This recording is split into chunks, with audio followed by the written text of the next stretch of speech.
MMTLP. But I think between Howard's FOIA, Wally's FOIA, and obviously Costas has in my opinion, the Rosetta Stone, because it is the key to many of the other communications that were either redacted, the parties that were redacted on the SEC side, but certainly those three at minimum. Howard's FOIA obviously being the key one from 2023, Costas, and then Wally. And here's talk to somebody else that's doing a separate thing today. Here's the importance of Wally's FOIA, and I say Wally's FOIA like there's not 40 of them, but the FOIA in reference is the one highlighting congressional communications featuring MMTLP, and the reason that one is so important, in my opinion, is because it does many things. One, it highlights and includes the communication that was happening between the SEC and a direct report, one of Gary Gensler's direct reports, Kevin Burris, right, works directly for the office of the chair and is in charge of legislative affairs, and I think and intergovernmental operations. So I think that one is so important because it includes Gary Gensler's letter, which was late. Don't forget, it was late in 2024. But it was delivered in February 6, 2024, deadline of the end of January 2024. And it includes a bit of what Gary Gensler said in his testimony. And if you can't get somebody to watch, 5 minutes, 7 minutes of Gary Gensler getting grilled by Mike Crapo, well, then refer to it in written form. Because in his response, and there's not a lot of substance there, not a lot, but what is there from a substance standpoint? And again, I'm just going to note the dates because they are very important. February 6th of 2024, and keep in mind, 4 months later is when the SEC announces charges against the former CEOs. June 25th of 2024. But he talks about in his letter that they do not acknowledge the existence or non-existence of pending investigations, which we know is a crock of shit, because they absolutely do, because inside of that same exact FOIA is communication included from official SEC employees that report directly to Gary Gensler conversing with Congress about investigations that have not been filed. And how do I know they have not been filed? Because if you read the press release, it says that they were filed on June 24th. It actually includes the filing code within New York. So that's very important. And that's the second time that he said that, at least the second time that he said that. So it's great that you say things, but when your actions describe something dramatically different, then yeah, you should be held accountable for that. So that's one of the reasons it's very important. There's also communications. I think we all know them by now, but the let's get a coffee or virtual coffee, and then if we didn't know what was being inferred at that point, the genius decides to then confirm, included in the email thread with the SEC press release of charges, that a famous Ralph Norman staff member welcomed with open arms that email. He then confirms, yeah, now you know why I wanted to get coffee, right? So that's very important because, again, 4 months later, 4 months later, inside of that very press release, they acknowledge, the SEC, this is the SEC's press release, they acknowledge a pending investigation into MMTLP, which Gary Gensler said they don't do that, right? They don't do that because of the impact that it could have to the investing public. So they don't do that. As a matter of policy, they don't do that. They don't do that when it's convenient. They absolutely do that when it's convenient for them. So that is the epitome of the weaponization of federal government. So that's why that one is so important, in my opinion. The other two, Howard's, I think everyone's most familiar with that one. Howard's FOIA show one, communication and inquiries that were generated all the way back in 2021, shortly after MMTLP was created. From a ticker standpoint on the OTC markets, and it traded against the will of the company. It is also very important to note that the reason that that was a response of record, the email communications between senior SEC officials who are still remain redacted to this day. So we don't have a fully unredacted version of the November 29th, 2021 email. But we do know that it was sent directly to Sam Dratty, head of the National Crimes and Fraud Detection Unit at FINRA. And the reason it is so important from a context standpoint is because it is a reply. Sam Dratty's email is a reply to an inquiry. And we know through both George and John that the company launched official inquiries with the SEC and FINRA. And then Sam Dratty in the email points out who the subject matter expert who's been in communication was Patty Casamatis, who works in FINRA's market operations division and transparency services. Oh, the irony in that name and job title. But it's very important. These are the same central parties on FINRA side that are informed throughout the entirety of the situation. And then fast forward, I don't need to tell everybody, suspicions of fraud, language literally spelled out. They're blue sheeting as we speak, right? So all of that extremely relevant. But then the Rosetta Stone, the communication that is revealed in one of the FOIAs that COSTIS has revealed in the last month, what that confirms is, again, so we knew the prior coordination between the SEC and FINRA for information sharing in suspicion of fraud and even a formal inquiry. What we did not have was confirmation of the SEC's involvement with FINRA in the midst of the halt, which we definitely got because we see the emergency meeting request on the night of Sunday, December 11th at after 9 p.m. Eastern. Shows the level of importance, right, between senior officials at both organizations, between the SEC and FINRA.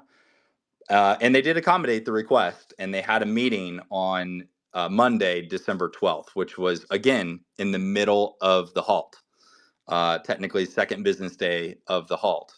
And the reason that is so important is because inside that meeting, again, we were not informed. We've not received any level of transparency that this meeting even took place. We saw a previous communication about it being requested, but we didn't know who was going to be a party to these meetings. But we do know now, and they are the highest levels of senior officials that would be relevant parties in this discussion from the SEC and FINRA standpoint, including FINRA's chief legal officer, including the head of Division of Trading and Markets for the SEC. Again, direct reports to Gary Gensler. Okay. Very, very important context. And as part of that, and we don't have to connect very dispersed dots. Let's just use Gary Gensler's answer to Mike Crapo Senate Banking Committee testimony when he provided his own. It wasn't even answering the question. It was just him distancing himself from FINRA's position and decision of issuing the U3 halt, where he said that FINRA acted on their own. They didn't consult the SEC in that matter, and that the SEC just reviews FINRA to ensure that they are abiding by their own rules passed through public comment, which is really important because I would think that part of the relevant meeting agenda topics when you're having an emergency unscheduled meeting would be, what is the justification for the use of this extraordinary market event halt? And noticeably absent from that meeting is a person that's later included in COSTIS's FOIA, which would be responsible on the SEC side for settlement and clearance. And it's notable that that was the justification that FINRA used to issue the U3 halt, was that there was going to be significant uncertainty in the settlement and clearance processes. Okay, basically what they tried to, the long-winded version of what they said was that unknowing retail investors could have potentially purchased MMTLP under the assumption that they would have rights to next bridge hydrocarbons, but they wouldn't settle in time. So they could be buying something that essentially didn't have any kind of value or didn't have the same value as what they perceived. That's what they leaned on, and forget all of the broker dealer communications where they literally were prohibiting that exact action from occurring. Just let's all conveniently forget that the very entities that FINRA governs already got very clear direction, and we're not going to allow new buys to open. But forget about all of that. The headline is that SEC at the highest level participated during the halt, and then the cherry topper, the absolute cherry topper, the FAQ that was distributed in March 16th of 2023, right? More than 100 days after the halt, where we're just receiving non-response after non-response. What we all perceive to be FINRA's frequently asked question. It's a FINRA document posted on FINRA's portal, distributed on FINRA's social media accounts. But the SEC was an active contributor to that. And they had multiple meetings. And how do we know that? Because it is disclosed within that FOIA that's sent by Robert Colby. And he's sending the distribution, again, with many of the same parties that were included in the December 12th emergency meeting, including the highest levels of SEC leadership, and some special policy counsel as well, which is mighty interesting. And then, we add in a resource on the SEC side that is responsible for settlement and clearance. Interesting. Didn't want to include him as part of the emergency halt discussion with public uproar, but we do want to get our answer straight when we publicly disclose this as the justification for the U3 halt. So publicly, for more than 2.5 years, FINRA at the highest levels, including Gary Gensler, has distanced the organization from FINRA's decision. And there's a very important reason for that, because if they're ignorant, they cannot be held accountable, or at least it makes it more difficult for them to be held accountable. Let's say it that way. But with confirmation of the parties that participated, it would either be gross negligence if they did not cover the justification of this extraordinary market event. After all, the very mission statement of both FINRA and the SEC is to protect market integrity and protect investors, right? So in what way were they ensuring that they are abiding by, that their actions reflected their mission statement? Oh, in no way did they reflect those things. In no way.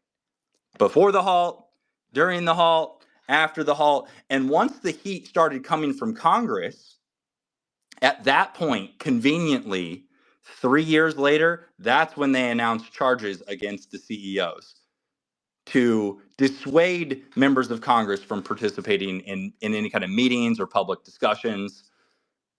Interesting. Again, the epitome of the weaponization of federal government. So that's why those 3 FOIAs are so important to include. So instead of just saying it, having that context is very, very important. And it again, with the full picture, it shows the inconsistency of the SEC. It shows that they say one thing and do another. It shows that they actually were a party, that they were consulted, in an emergency fashion because of the public fallout. So for them to distance themselves from the decision, no, that's revisionist history.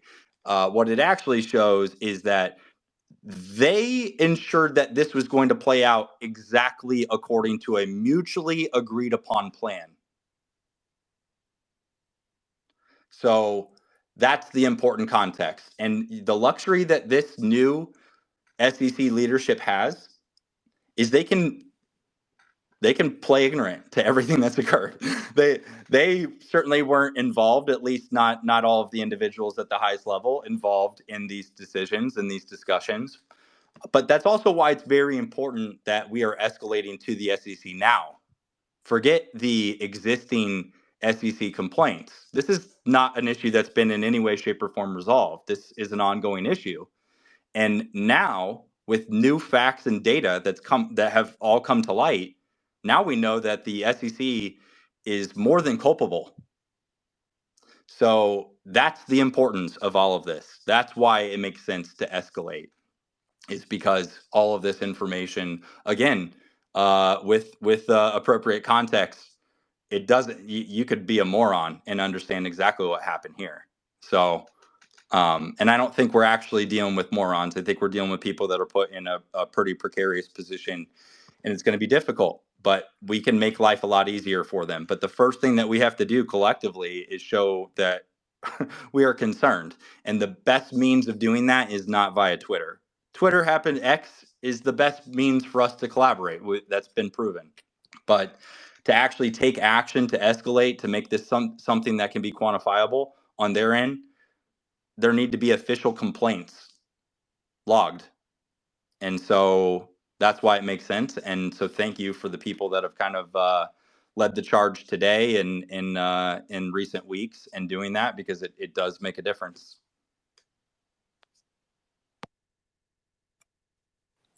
Wow. Thank you, Curtis. Yeah, laying down the facts. All right. Well, let's go to it's time and see if he has a question for you or anything to add. Man, I can't add to that. I can't add to that. Okay. Yeah, Curtis, I was just wondering if it would show motive if it was the same organization that changed the date to use the excuse that they already had pre-problem. It certainly would seem that way, right?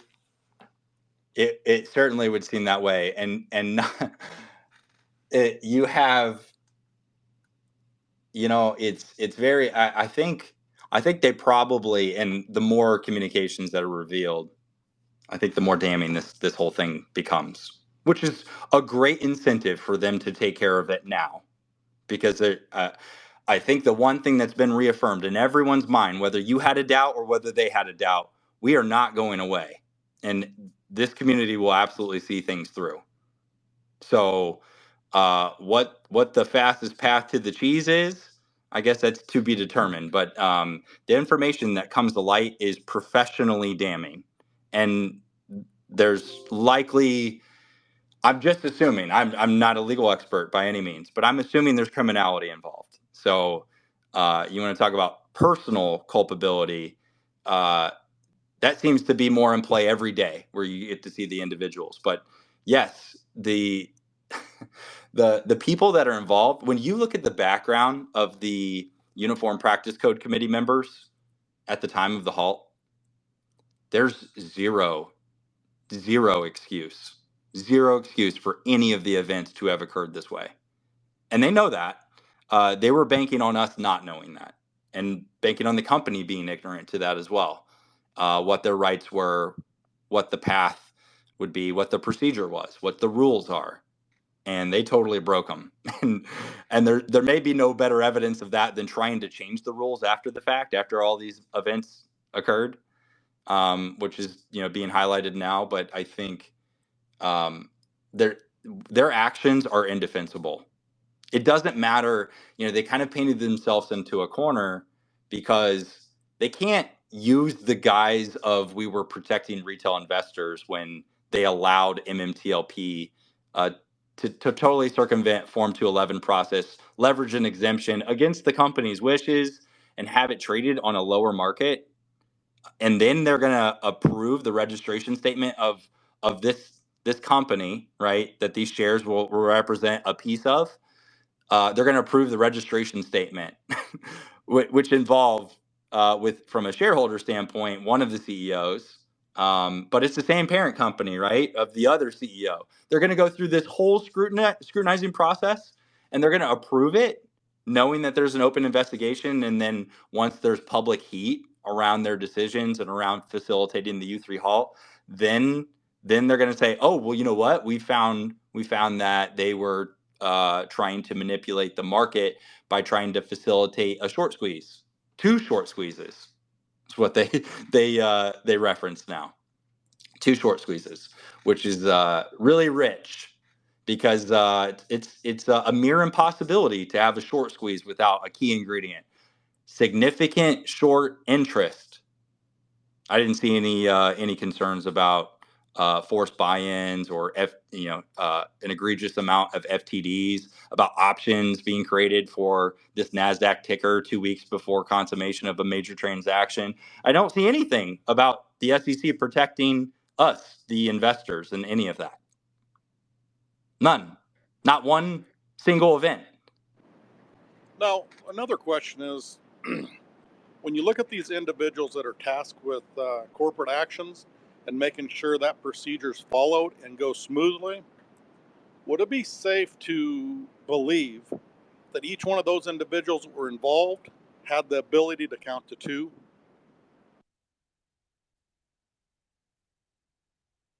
I don't think that there's any coincidence that you have a complete overlap. When you look at FINRA and the essential operational processes that can be escalated, and 6490 is one of those that is called out for one of the areas of responsibility for the Uniform Practice Code Committee. So when there are challenges to corporate action deficiency notices, if this thing played out there's so many breakpoints, right? And if you want to be really nice, just call them points of regulatory shortcoming. But one of them happens to be they should have never processed the first corporate action if the fraud was even remotely suspected of key members of the company. And that's exactly what they wrote. So, or what they're referencing. And so if that was a concern, or the actual settlement or clearance date, that is the excuse that they used, is that these transactions would not clear and settle in time before they would ultimately be deleted. Their words, modified from what the company's requested corporate action. That very same group, headed by Patty Casamatis, by Chris Stone at FINRA, they would have been responsible for issuing the corporate action deficiency notice. And when challenged, right, by the company, it would have gone directly to the Uniform Practice Code Committee. And if you read that procedure in detail, it doesn't even have to be that decision, the decision-making team for the UPC committee. It doesn't even have to be comprised of active members of the UPC committee. But very interesting that they didn't even want that process to happen, because, again, if it's comprised of existing or current at the time of issuance for the U3 halt, if they included those members, you have the head of corporate actions at SIFMA, the subject matter expert who's a member of BNY Pershing. They have no excuse. And by the way, that is one of the primary responsibilities for these individuals. So they can't play dumb. They can't play dense. They can't say, "Oh, we didn't know," or I think this is what the company wanted. They explicitly changed the language. But I think the more damning piece is when they did so, and then they communicate back with the company and they say, "Do not change any part of this." It's interesting, the whole thing, but it was 100% intentional. That much is clear. Well, it would appear to me, just me personally, the individuals such as SEC, FINRA, options clearing, and probably others, as I look at the timeline and I see all the mistakes they made along the journey, it would almost appear to me what had happened is they came up with the answer, which was a U3 halt, and then decided to fill in the steps needed to get there along the way, which caused a lot of mistakes in that thought process. Yeah, I agree wholeheartedly with that. I think the outcome was predetermined. The explanation they were going to worry about after the fact. And again, The one thing that's very clear is they were not banking on the public scrutiny, and certainly not public scrutiny from educated investors that comb through FINRA and the SEC's rule books and point out the anomalies from what their public narrative is versus what actually happened and what they had the power and authority of doing. So, again, there's a list of mistakes, and we're looking through a pinhole at this thing, right? And we're able to cherry pick the mistakes that have occurred. If we were looking at this with the luxury of having visibility on all of the communications that took place, I think this thing would have been put to bed a long time ago, because I think the culpability here and what would be revealed, I think it would be just incredibly damning. But that's my opinion. We'll see. What is very clear and is not even debatable is that the SEC was a party at every stage of this, before, during, and after the halt. They had within their authority the means of rectifying the situation and not affecting investors. To think that that would not even be a consideration, to prioritize an unquantifiable, intangible number of investors, and again, totally ignore the fact that broker dealers take care of their own house, right? They're going to ensure that people don't buy something that they don't have the underlying assets to. But forgetting all of that, using that as the justification, at best was lazy. But now it looks really, really bad, because the SEC could have challenged that decision. They could have certainly rectified the situation before harming 65,000 investors and essentially deeming their investments illiquid. And then worse, trying to hold the company, the same company that's now a result of the spinout, trying to hold them hostage for more than 2.5 years. That's crazy. It's crazy inconsistent. You know, Curtis, the analogy that comes to mind with this situation is the same as the gentleman that says, I'm going to kick your ass, and then decides to try to figure the rest of it out on the fly. It doesn't generally work out that well for that individual.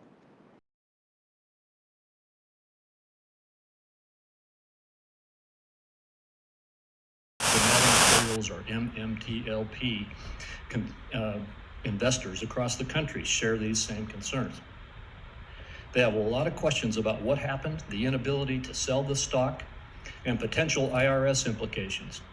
And to get answers about what happened, they've sent letters and made freedom of information requests of the SEC and I believe FINRA as well. And as of this point, I don't think we have the full response. And you know that my office has engaged to get answers as well. Can you confirm that the SEC is reviewing the trading halt from December 2022, and will you commit to publicly releasing the SEC's findings on this investigation? Let me just sort of step back. FINRA is separate from the SEC, and they have a set of rules. They're organized, and those rules are approved by the SEC after public comment, but they then move forward and implement their rules. The matter that you raised around metamaterials, if I recall the name of it, in December of 2022, if I recall. Under FINRA's rules, they sought trading halt. They didn't seek the SEC's advice or permission on that. That is something that they did separately in that matter. So is the SEC not investigating these actions at all? The SEC's role is to investigate many things in the capital markets. We don't speak to specific investigations, but we do on a regular basis examine FINRA for compliance with their rules and examine them on a regular basis on whether they're following their own rules as put out to public comment.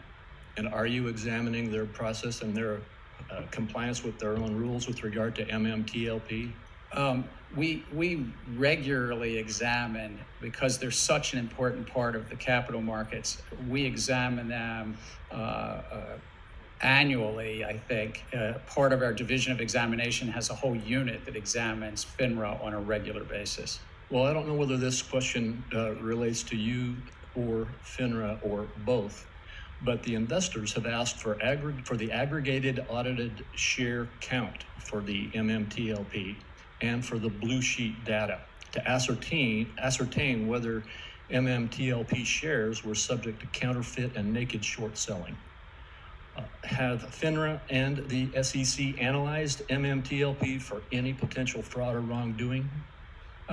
We seek to analyze fraud and wrongdoing wherever it might be in our capital markets, and certainly we're well aware of these matters, but I can't speak about specific possible investigations or even confirm or deny whether we have them, because it protects the markets. That, you know, when we sometimes close an investigation and we don't find something, but certainly we could follow up staff about the specific questions about data. All right. Am I hearing you say, though, I do believe I'm hearing you say that there could be an investigation underway, but you can't give data about it. But if there is an investigation underway into these matters, and if that investigation finds answers, is that information not going to be made available to the public? We only make information as a result of any investigation public if we either settle or bring charges in competent courts. And that's really helps protect the public and protects individuals when we don't bring charges. Well, then how are investors and, frankly, Congress to know whether you have even undertaken such an investigation or whether such an investigation has resulted in any outcome?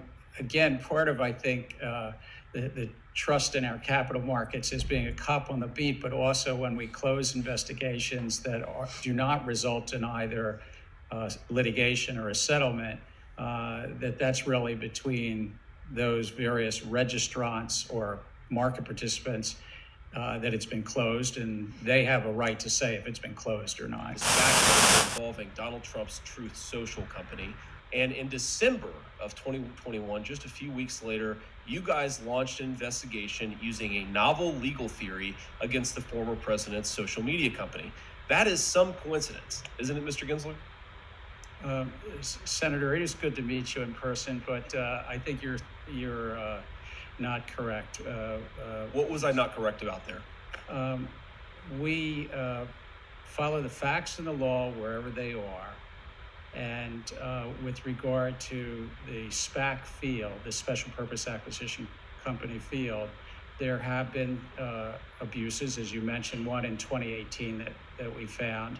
And there are times that we do open investigations. So the problem that I have, Chairman Gensler, is not with you investigating SPAC mergers. The problem is investigating a SPAC merger using a novel legal theory against your boss, Joe Biden's chief political rival.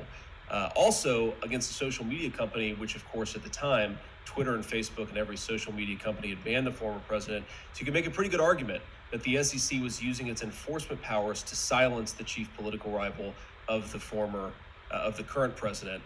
Now let me just offer another observation here. We are rightfully concerned in this chamber, at least on my side of the aisle, about the weaponization of the Department of Justice. But I'm increasingly worried that we should be more worried about the weaponization of the Securities and Exchange Commission. It looks more and more like not an impartial regulatory body protecting investors and consumers, but a regulatory body that it's using its power to silence and immiserate political rivals of the current president of the United States. I have just one final question on that, Chairman Gensler. Have you ever spoken to anyone at the White House about your investigation of Donald Trump's Truth Social? Sir, I don't speak. Yes or no? I don't know, sir. I'm going to answer the question. I don't speak to the White House about anything in our enforcement group or our investigations. So I'm mindful of, thank you for the answer. I'm mindful of the time here. So let me just offer one final observation. I have little hope that I could persuade you that hiring committed partisans and using the regulatory powers of the SEC in a way that looks, and I think is, politically partisan is a true threat to American democracy. But maybe I can appeal to your sense of self-interest. If you guys use the SEC in such a politically motivated way, eventually you're going to be out of power. And I have to say, Chairman Gensler, turnabout is fair play. Thank you, Mr. Chairman. Can I just, sir, Chair? I'm very proud of the agency, and I'm proud of the Division of Enforcement and my fellow commissioners in considering these matters. The one matter the Senator mentioned actually was settled earlier this year, and it was not with the former president, it's with the company. And it's all a matter of public record, that settlement. Thanks, Chair Gensler. Senator Van Hollen of Maryland's recognized. Thank you, Mr. Chairman, and thank you, Chairman Gensler, and thank you for your response to the last question you just received. And I've known you for a long time, and I've also known you as a person who always follows the rules in public interest. So